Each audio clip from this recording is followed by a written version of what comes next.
Il était une fois Tintin, le célèbre reporter belge, qui se trouvait en plein cœur de l'Afrique, au Congo. Accompagné de son fidèle chien Milou, il était là pour enquêter sur la situation des populations locales et pour découvrir les richesses naturelles de cette région. Dès son arrivée, Tintin fut accueilli par le chef du village, le sage Mkombo. Celui-ci lui expliqua que les animaux sauvages disparaissaient mystérieusement de la région, causant des problèmes aux habitants qui dépendaient de la chasse pour leur survie. Intrigué, Tintin décida de mener l'enquête. Au cours de ses recherches, notre héros fit la rencontre d'un jeune garçon nommé Kitoto.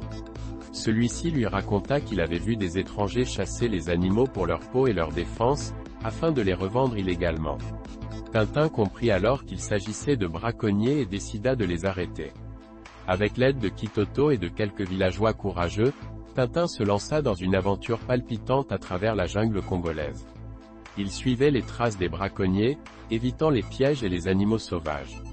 Après de nombreux rebondissements, Tintin et son équipe réussirent à localiser le camp des braconniers. Ils découvrirent que ceux-ci étaient soutenus par un homme d'affaires sans scrupules, qui cherchait à s'enrichir en vendant les précieuses ressources naturelles du Congo.